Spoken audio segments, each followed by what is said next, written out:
안녕하세요. 오늘도 사연 살롱을 찾아주셔서 감사합니다. 제 나이 60대가 되니 시속 60km로 세월이 휙 지나가는 느낌입니다. 이제 만 나이를 적용한다는데 그렇게 해서 한 살이라도 더 줄일 수 있다면 대환영이네요.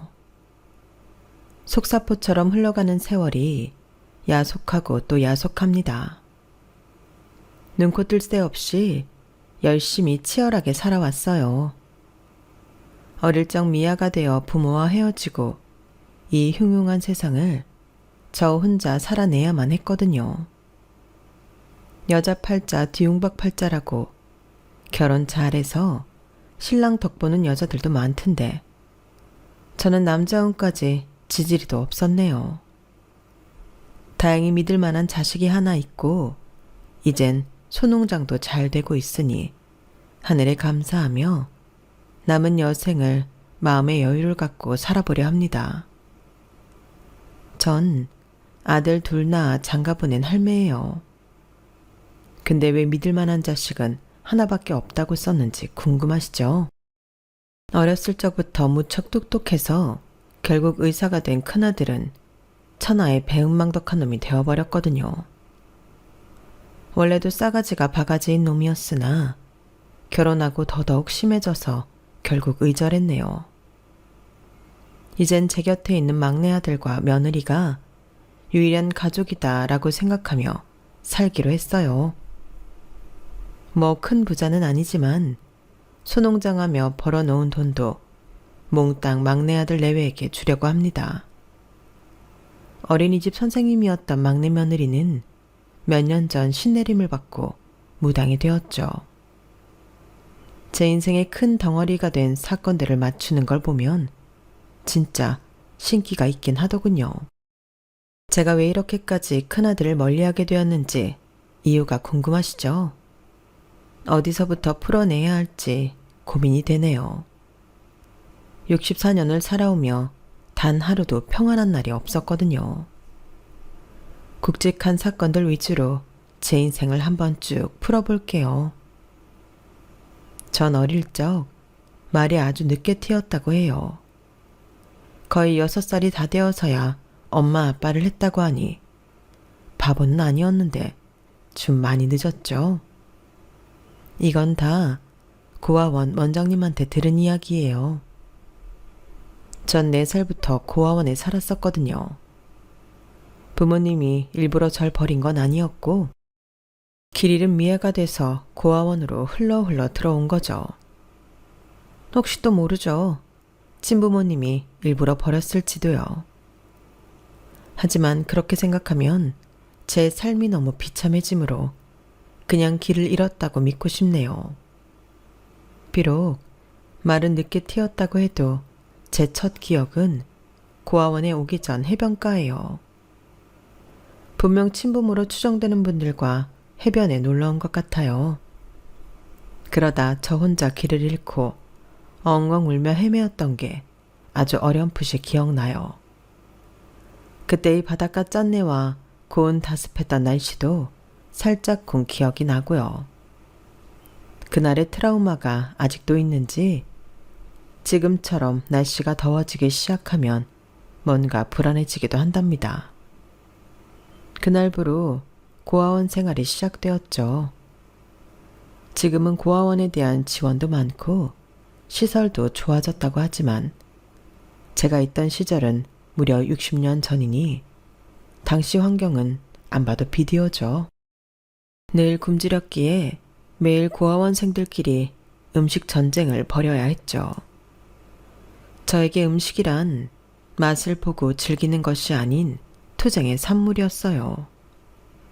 가장 즐거운 날은 당연히 어린이날이었죠.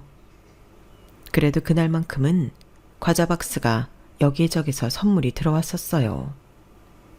그마저도 몇 개 못 먹긴 했었지만요. 외부인에 대한 정은 전혀 없었지만 고아원생들끼리의 정은 진했죠.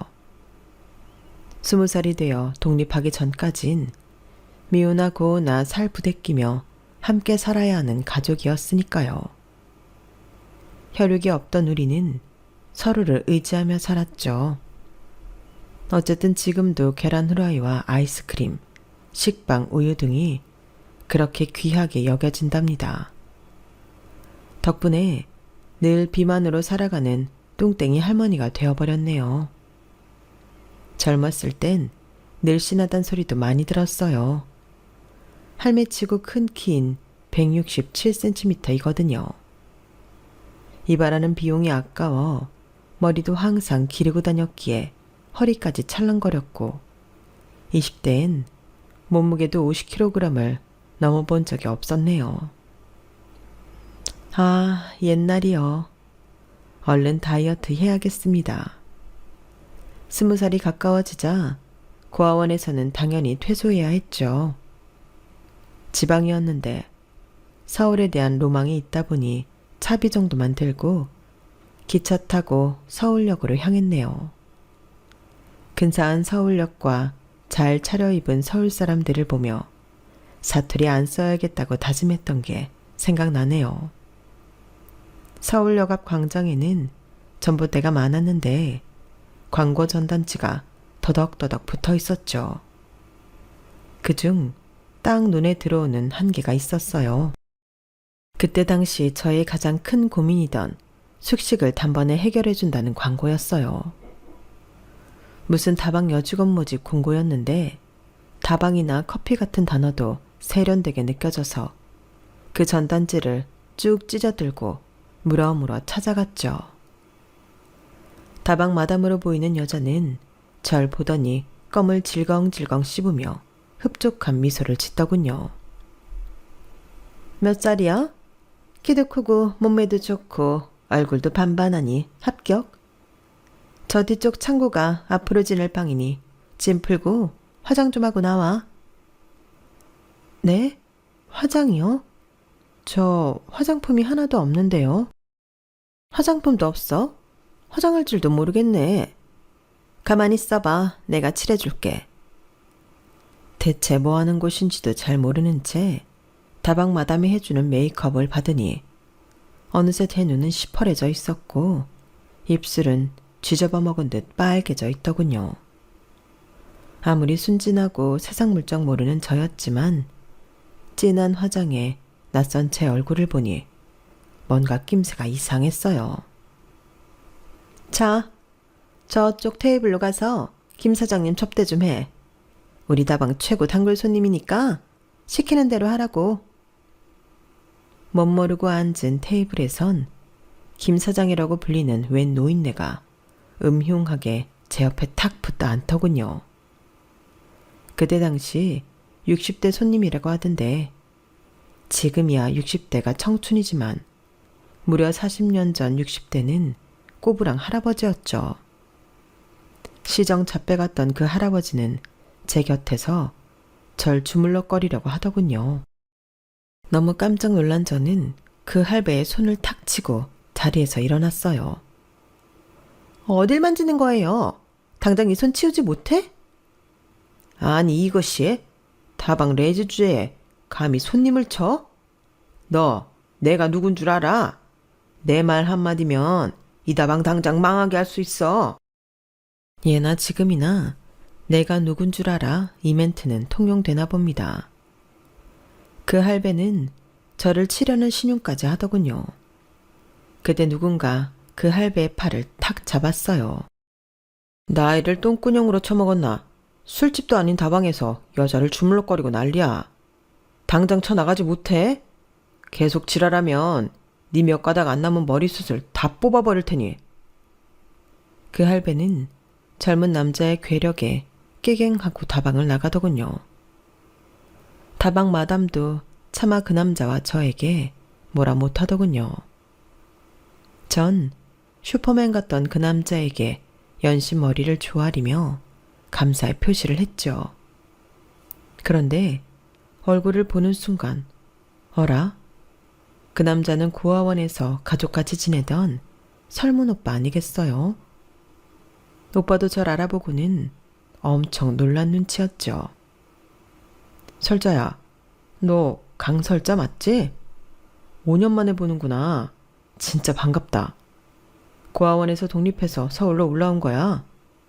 근데 왜 이런 곳에서 일해? 험한 꼴 더 당하기 싫으면 일단 나가자. 자, 짐 챙겨서 얼른 나랑 같이 여길 나가자고. 전 설문 오빠의 말을 따라 얼른 제 가방을 들고 다방을 뛰쳐나왔죠. 주머니에 있던 휴지로 다방 마담이 해준 진한 메이크업을 벅벅 지워버렸고요. 갑자기 눈물이 왈칵 쏟아지더군요. 서울 와서 처음 겪은 직장에서 희롱을 당하니 이게 서울살이인가 싶어서 서러웠거든요. 설문 오빠, 오늘 서울 처음 왔는데 이렇게 무서운 데였어요? 나 다시 고아원으로 돌아가고 싶어요. 원장님이랑 친구들이 그립다고요. 오빠는 절 꼭 안아주며 달래주었죠. 우린 더 이상 고아원에 돌아갈 수 없는 거 잘 알잖아, 설자야. 내가 서울살이 5년 먼저 해보니 보통 험한 도시가 아니더라. 하지만 이 오빠가 옆에서 힘이 되어줄 테니 너무 걱정 마라. 우린 고아원에서도 가족 같은 사이였잖아. 실제로 오빠 이름은 강설문이었고 제 이름은 김설자였기에 고아원에서도 친남매같이 가깝게 지내긴 했어요.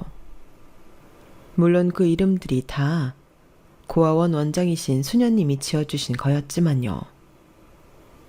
되게 똑똑하고 부지런하며 추진력 있던 설문 오빠는 서울에서도 매우 잘 적응하고 있다고 하더군요.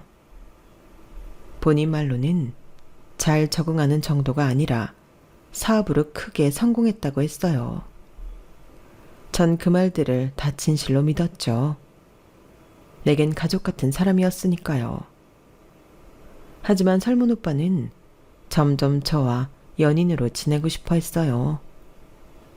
저도 서울에 아무런 연고가 없었기에 서울살이에 적극적으로 도움을 주던 설문 오빠가 꼭 필요했죠. 오빠는 제게 화장품 가게에서 일할 수 있도록 취업 자리도 알아봐 주었어요. 화장에 문외한이던 저는 종이에 적고 공부해가며 화장품 도구들을 외웠던 기억이 나네요. 아주 적었지만 월급도 따박따박 받았고 안 먹고 안 쓰며 모은 돈으로 사글세빵, 월세도 내고 살 수 있었죠.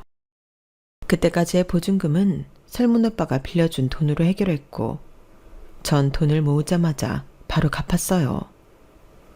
당시 은행 이자까지 쳐서 말이죠.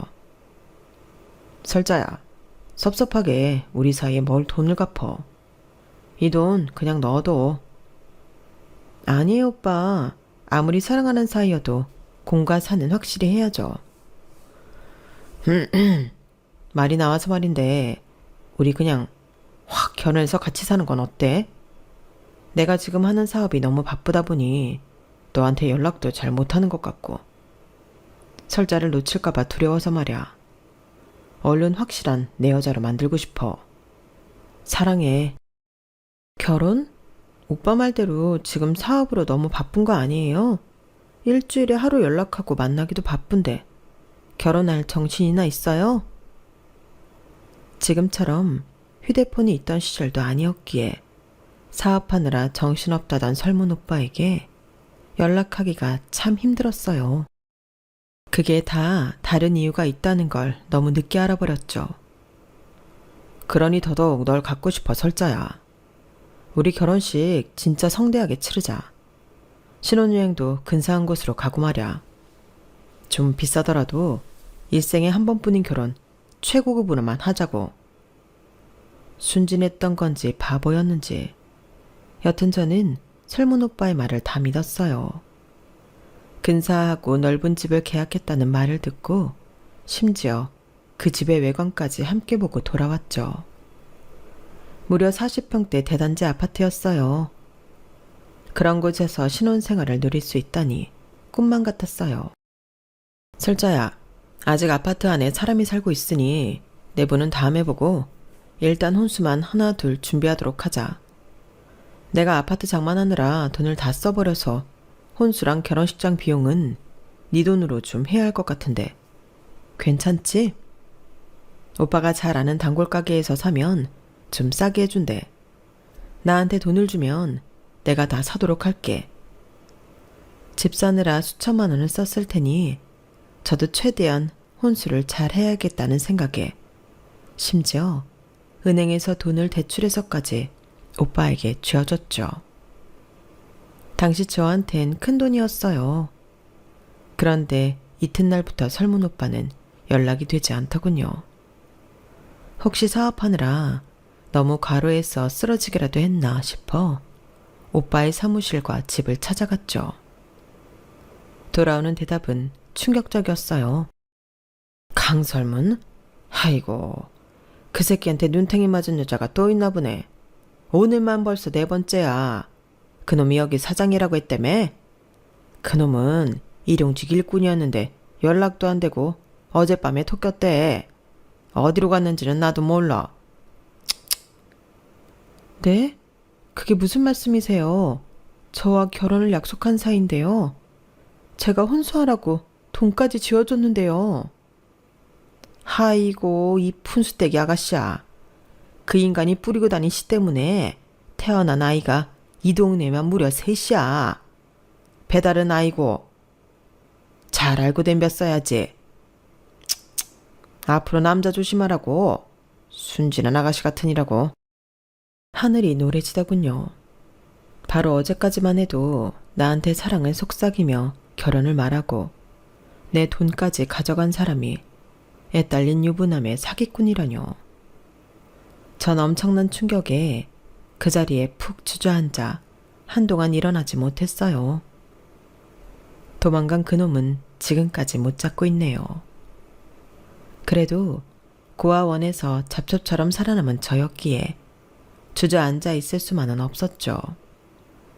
당장 목구멍이 포도청이었으니 계속 돈을 벌어야 했어요. 사기꾼에게 쥐어주느라 대출받은 약간의 돈까지 갚아야 했으니까요. 하지만 더 이상 눈뜨고 코베이는 서울살이에 신물이 나더군요. 돈을 더 적게 벌어도 좋으니 지방으로 떠나고 싶었죠. 신문에서 건설 현장을 떠돌아다니며 한밭집을 운영한다는 광고를 발견하고는 바로 지원해서 합류했죠. 그렇게 다시 시골살이가 시작되었고 서울에서의 안 좋은 기억을 다 떨쳐내고 있었어요. 그렇게 20대 후반이 되었는데 웬 남자가 찝적대더군요. 건설 현장에서 일하는 노동자였죠. 사실 노골적으로 호감을 표하는 능구렁이 같은 남정네들은 많았는데 이 사람은 좀 순박해 보여서 제 마음이 통하더군요. 칫솔, 비누, 치약 등 소박한 선물을 하기도 하고 들꽃을 꺾어 꽃다발을 만들어 제게 선사하기도 했죠. 어느 날은 본인 어머니를 식당에 모시고 와 제게 소개하더군요. 그땐 좀 황당했죠. 아가씨, 아주 참하게 생겼구만. 우리 민철이가 아가씨 때문에 상사병으로 다 죽어가게 생겼으니 우리 민철이 좀 걷어주지 않겠소? 제가 이 남자를 아주 싫어했다면 이 홀어머니의 멘트도 질색했겠지만 저도 슬그머니 마음이 열리고 있는 찰나였기에 최대한 예의 있게 대답했죠. 상사병까지 걸렸다고요? 민철 씨, 사실이에요? 진작 나한테 톡 까놓고 얘기하지 그랬어요. 어머님, 이리 와서 시원한 설탕물이라도 좀 드셔요. 예비 시모의 느닷없는 고백으로 우린 가까워졌고 사귀게 되었죠. 최민철. 이 사람은 홀어머니를 모시고 아주 가난하게 살아가는 건설 일용직 노동자였어요. 근데 뭐 저도 고아원 출신으로 돈 없긴 매한가지였기에 조건이고 뭐고 따질 상황은 아니었죠. 그때 당시 저는 너무너무 외로웠거든요. 외로움에 베갯잎을 눈물로 적시는 밤도 많았으니 저에게 더할 나위 없이 잘해주는 최민철, 이 남자에게 마음을 활짝 열었죠. 남자친구는 사귐과 동시에 결혼 얘기를 꺼냈어요. 예전에 강설문, 그 사기꾼 놈에게 된통 당한 이력이 있기에 결혼 얘기가 좀 무섭긴 했지만 현재 남자친구만은 믿을 수 있다고 여겨졌어요. 허세도 없었고 성실하고 절약하는 남자였으니까요. 그런 소박한 모습이 오히려 보기 좋았죠. 그래요, 민철씨. 우리 결혼해요. 나도 내일 모레 30인 노처녀라 마음이 급해지네요. 어차피 예비씨 모두 절 보고 마음에 들어 하셨기에 우리 결혼은 속사포로 진행되었어요. 사귀기로 한 지 한 달 만에 결혼식과 신혼여행까지 갔으니 빨라도 너무 빨랐죠. 그게 탈이었나 봐요. 도청에서 지원해주던 무료 결혼식장에서 후다닥 결혼하고 경주로 신혼여행을 갔어요. 그게 남편과 처음 밤을 보내는 날이었어요.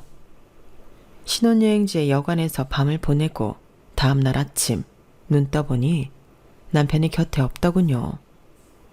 바다가 보이던 여관방이었는데 창문을 통해 보니 저 멀리 남편이 바닷가에서 담배를 뻑뻑 피워대고 있더군요.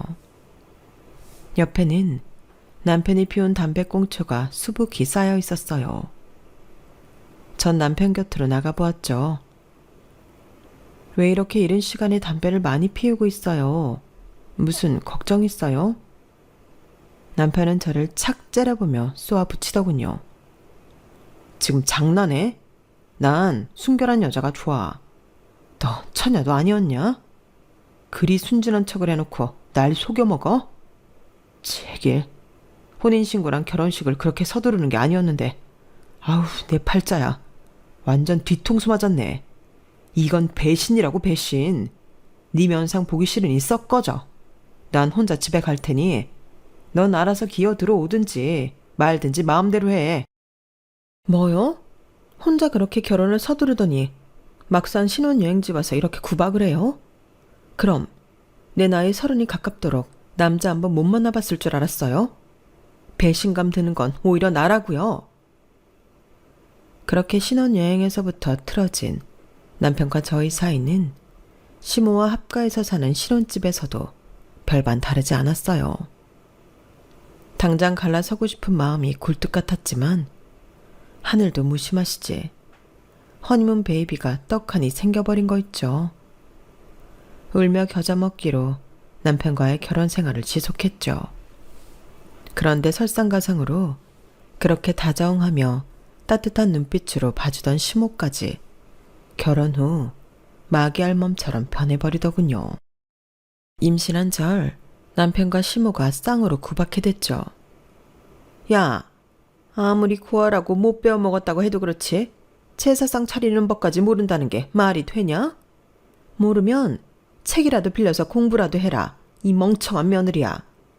우리 집안이 돈이 없긴 해도 뼈대 있는 가문이라 예절은 깎듯이 지킨다 이거사.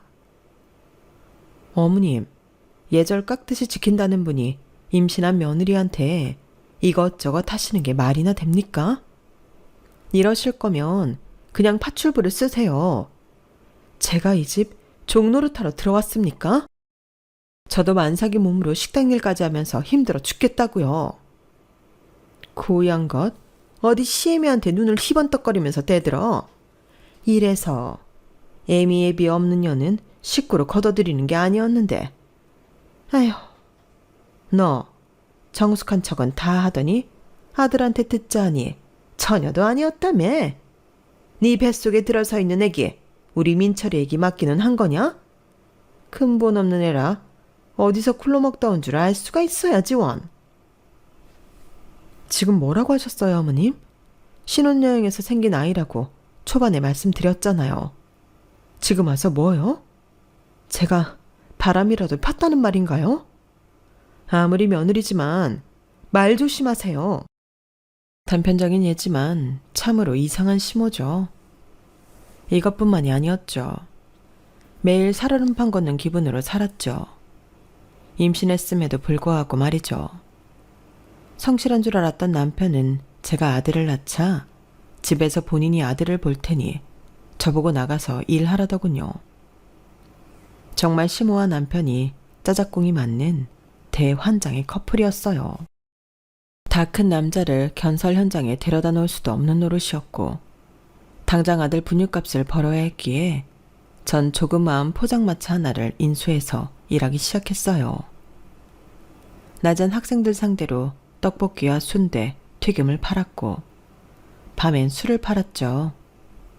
맨 처음 서울 올라왔을 때 다방에서의 일은 아무것도 아니었어요. 술 취한 손님들로부터 온갖 희롱이며 무시가 일상이었죠. 하지만 저도 더 이상 순진한 20대의 아가씨가 아니었어요. 나 혼자 벌어 우리 큰아들과 백수 남편, 잔소리쟁이 시모까지 먹여 살려야 했거든요. 매일 전쟁터에 나가는 장수의 마음으로 비장하게 일했죠. 그때쯤 둘째가 생겼어요. 둘째 임신 사실을 알게 된 날, 바로 남편한테 피임 수술을 하게 했어요. 다행히 군말 없이 하더군요. 맨날 내가 시키는 일에 투덜대고 비양대던 사람이 웬일인가 싶었죠. 하지만 그 이유가 다음날 명확해졌어요. 그날부로 남편은 집을 나가서 들어오지 않더군요. 맨날 들꽃처럼 자유로운 영혼이 되고 싶다나 뭐라나 노래를 불렀었는데 진짜 가출을 할 줄은 꿈에도 몰랐죠. 높은 사실이지만 전 뱃속의 아이까지 아이 둘을 혼자 키워야 한다는 사실이 버거웠지 집 나간 남편은 그립지도 않더군요. 솔직히 별로 쓸모없는 존재라고 생각했었거든요. 그러나 문제는 집에서 팽팽 놀던 시모가 동네 할매들과 화투를 치러 다니며 밖으로만 돌고 우리 아이를 잘 돌봐주지도 않았던 거였어요. 엎친데 덮친 격으로 시모는 제가 몰래 숨겨놓은 현금에까지 손을 대더군요. 본인 화투 자금으로 말이죠. 어머님, 지금으로선 어머님이라고 부르기도 싫어요. 자는 시간 딱 4시간 빼놓고는 하루 종일 포장마차 하느라 다리가 부서질 것 같아도 가족 먹여 살리느라 일하는 거 알면서도 그러세요. 남편도 도망가서 안 들어오고 저 혼자 돈 버느라 힘들어 죽겠는데 내 피 같은 돈을 훔쳐가 화투판에 싸지르고 오는 게 말이냐 되냐고요. 뭐? 너 지금 말 본새가 그게 뭐냐? 네가 그렇게 맨날 지랄해 대니까 우리 아들이 집 나가서 안 들어오는 거다. 아유, 내 아들아, 어디서 뭘 하는 게냐? 보고 싶구나. 다 니년 때문이다. 우리 모자 사이를 갈라놓은 게 다 니년 때문이야. 너만 나가면 이 집안에 평화가 온다. 좋아요. 제가 나가드리죠. 남편이 집 나가서 이혼도 못하니 짐 싸서 아기랑 나갈게요. 어디 혼자서 잘 먹고 잘 살아보세요. 그 길로 짐을 싸서 나왔어요. 지긋지긋한 포장마차는 다른 사람에게 헐값에 넘기고 파트타임으로 할 수 있는 소농장을 찾아가 일자리를 구했죠. 그때부터 저와 축사와의 인연이 시작되어 여기까지 왔네요. 이제 소똥 냄새만 맡아도 그 소의 건강 상태를 알아챌 수 있을 만큼 소 전문가가 되었죠. 소 키워서 아들내미들 다 키우고 잘 먹고 잘 살았으니 소들이 고마울 따름이죠. 하지만 처음엔 소똥 냄새가 미치도록 싫었어요. 한밭집이며 포장마차며 냄새만 맡아도 배고플 정도로 맛있는 음식만 만들고 살다가 소똥이라니 진짜 구역질이 나더군요. 하지만 곧 태어날 둘째와 어릴 적부터 영재 소리 듣던 첫째 아들의 뒷바라지를 하기 위해선 어쩔 수 없는 선택이었어요. 소농장 사장님 부부는 제 딱한 사정을 많이 봐주시고 심지어 사모님은 둘째 출산 때도 곁에 있어 주셨어요. 그 후로 가끔 아기를 봐주시기도 했고요. 눈물나게 고마운 분들이죠. 그렇게 열심히 살아가고 있던 어느 날 마을 이장님을 통해 건너 애들 아빠의 소식을 듣게 되었어요. 추운 겨울날 술집 앞에서 술에 취해 꽐라가 되어 얼어 죽었다더군요. 슬프긴커녕 잘 됐다 싶었어요. 자기 둘째 아이를 가진 조강지처를 뒤로하고 바로 가출해서 유흥업소나 전전하던 남편이 사람같이 안 느껴졌었거든요. 아들이 죽었다는 소식에 충격을 받고 맨날 화투나 치러 다니던 시모도 뇌출혈로 바로 저 세상으로 갔다고 하더군요. 그렇게 아들이 좋았는지 하늘나라까지 쫓아가다니 참으로 야속한 두 모자였죠. 장례식도 없이 바로 화장해서 바다에 뿌려졌다는 얘기를 듣고는 우리 아들들에게는 일단 비밀에 붙여야겠다고 다짐했죠. 자기 아빠가 거렁뱅이처럼 그렇게 한심하게 객사했다는 사실을 알리고 싶진 않았거든요. 아이들도 딱히 아빠를 찾진 않았고요. 오히려 마을 사람들이 절 딱하게 여기며 위로해 주더군요. 특히나 소농장 사장님 내외가 저와 아이들을 안쓰럽게 여겨서 큰 선물까지 주셨어요. 전 너무 깜짝 놀랐죠. 그게 엄마, 남편이랑 시어머니가 그렇게 비명 행사해버려서 어떡해? 안쓰럽게 그지없구만. 지금껏 우리 축사에서 열심히 일해준 선물로 임신한 소 한 마리를 주려고 해. 이거 갖고 열심히 살아봐. 언제까지 우리 밑에서 잡일만 할 순 없잖아. 일머리 좋은 구기 엄마도 독립해야지. 구기가 저렇게 공부를 잘하는데 밀어줘야 할 거 아냐? 저놈이 나중에 대통령 해먹을지 누가 알아? 네? 소를 주신다고요? 사장님, 사모님 감사합니다.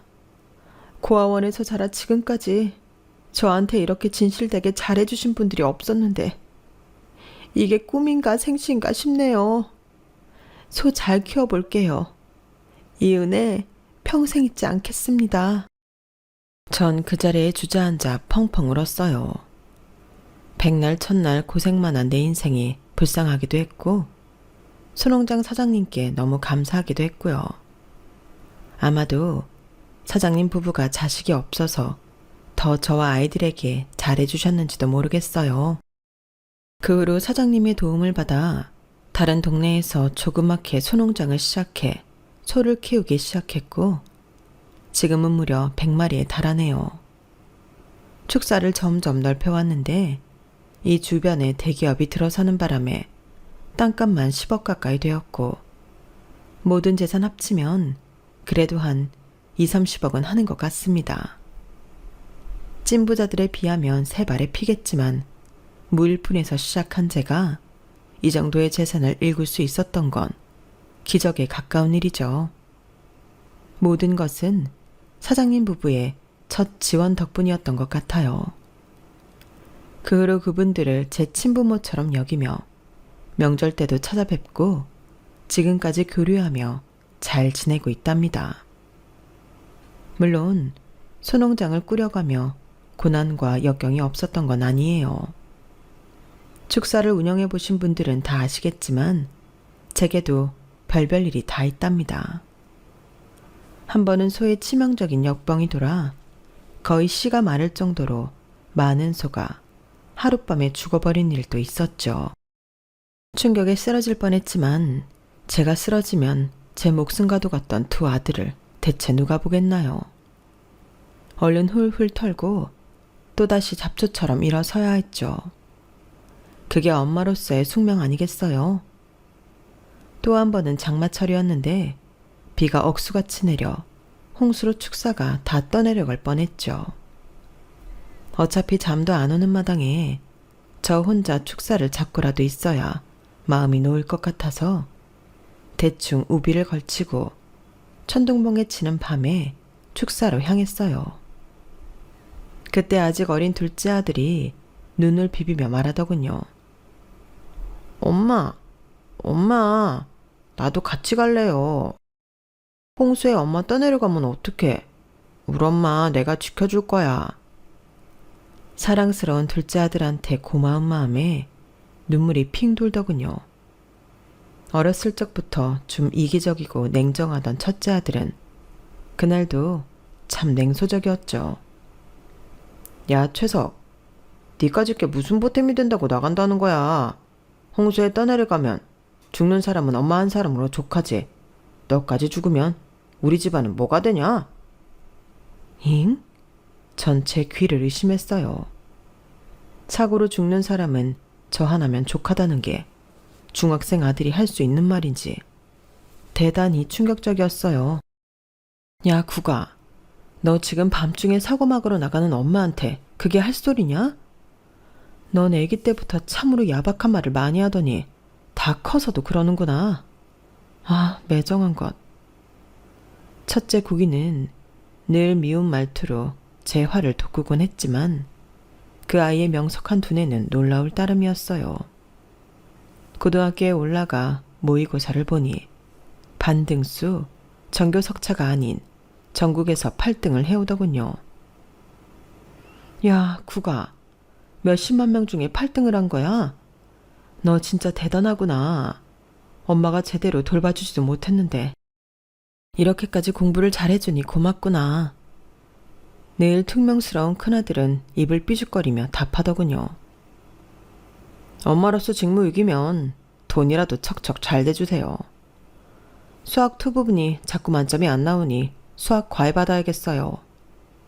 아차차, 고아원 출신의 고졸인 엄마가 수학 2 과목을 알 리가 있나.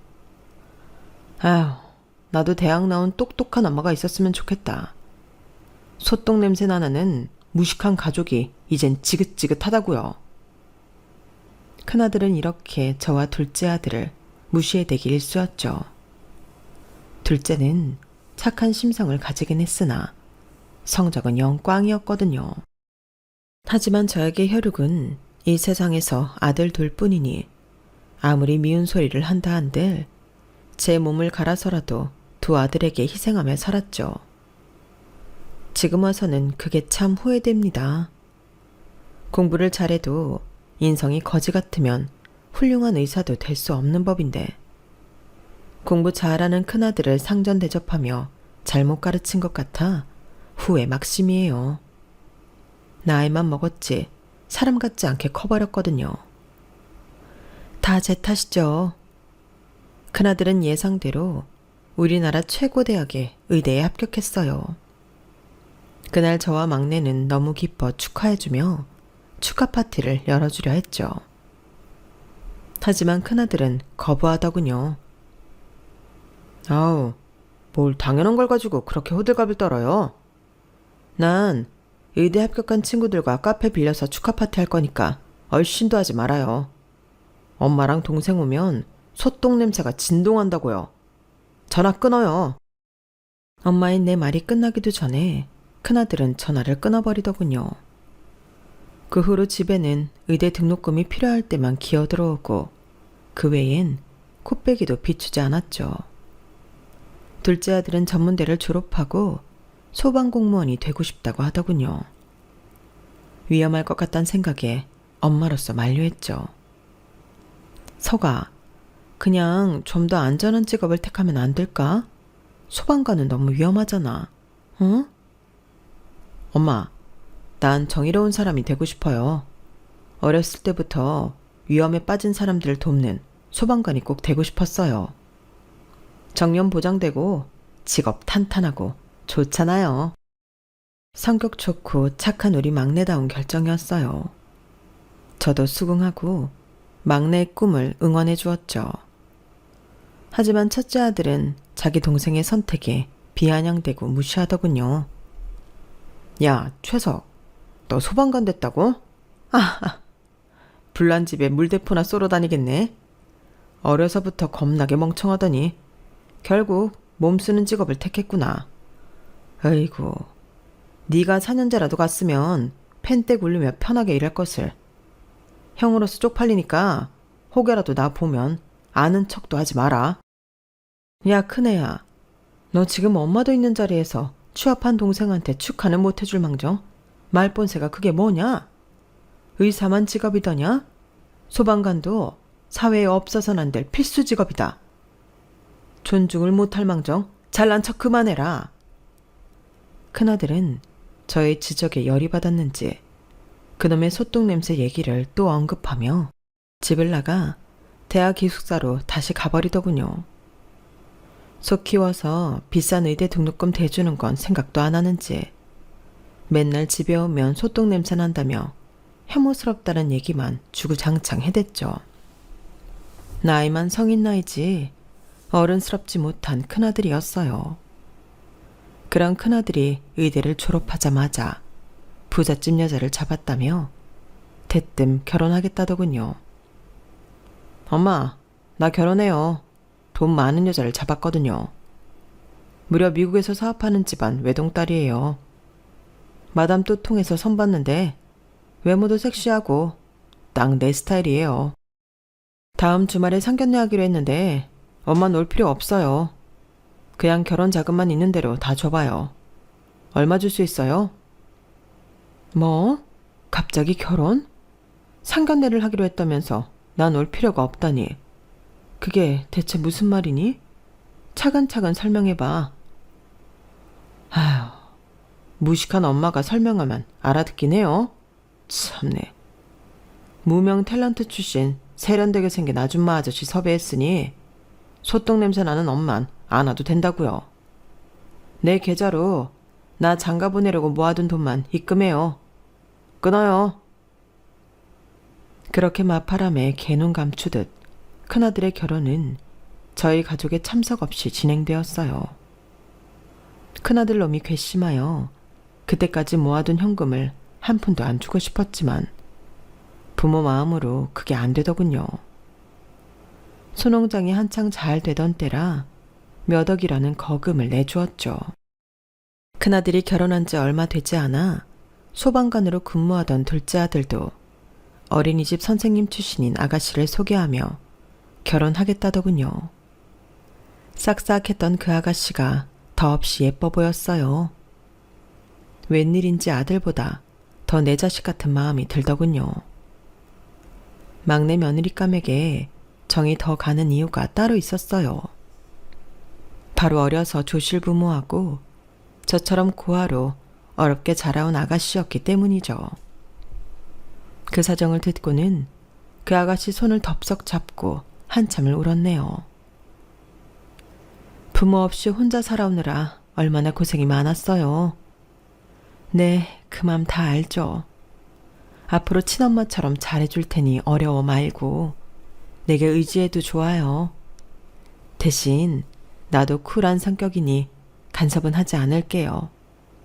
둘이서만 잘 살면 나는 만족해요. 감사합니다, 어머님.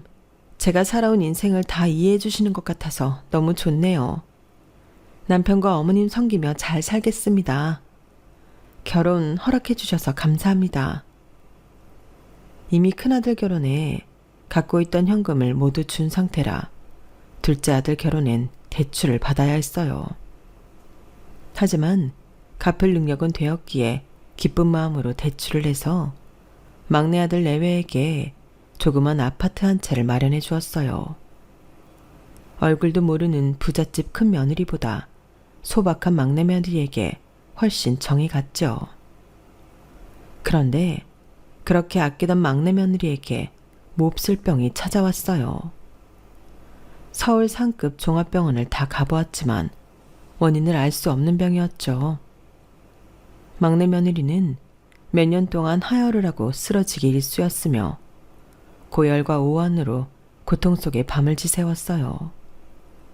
결국 시모인 저와 함께 찾아간 곳은 무당집이었죠. 여러 귀신이 며느리한테 다 들러붙어 있어. 신내림 받지 않으면 대대손손 똑같은 증세로 고통받을 거야. 당장 내일 신내림 받고 무당의 길로 들어서 자연의 섭리에 따르라고. 점 한 번 봐본 적 없던 저와 며느리였기에 두려웠지만 어쩔 수 없이 무당이 되어야 했어요. 신내림을 받은 후 서서히 막내 며느리의 몸은 회복이 되었고 고통이 사라짐에 우리 가족은 감사의 기도를 올렸죠. 막내 아들 내외의 소식을 전하려 큰아들에게 오랜만에 연락을 해봤어요. 하지만 전화기 너머로 딴 사람이 봤더군요. 큰아들이 저도 모르게 번호를 바꾼 거였어요. 충격이었죠. 큰아들 친구에게 전화번호를 물어 연락했더니 멘트가 더 가관이었죠. 어떻게 내 번호 알았어요? 내 친구들 조사라도 한 거예요? 아, 소똥 냄새 나는 진동하는 집안 쪽팔리니까 앞으로 아는 척 좀 하지 마세요. 큰아들 키우며 얼마나 피눈물 나게 고생했는데 키워준 대가가 고작 이런 거라니. 게다가 결혼한다고 몇 억이나 지어줬는데 하나뿐인 엄마를 이렇게까지 무시하다니 너무 열이 받아 눈물이 났어요. 제가 훌쩍이는 모습을 막내 며느리가 보고는 번쩍이는 눈으로 한마디 하더군요. 어머님, 아주버님 때문에 그러시죠? 제가 알아서 할게요. 아마 조만간 와서 싹싹 빌 거예요. 며느리는 뒤돌아서 뭐라 중얼거리며 부적 같은 걸 휘휘 갈겨 쓰더군요. 그리고는 정확히 3일 뒤 큰아들이 집으로 찾아왔어요. 아주 드문 일이었죠. 네가 웬일이냐?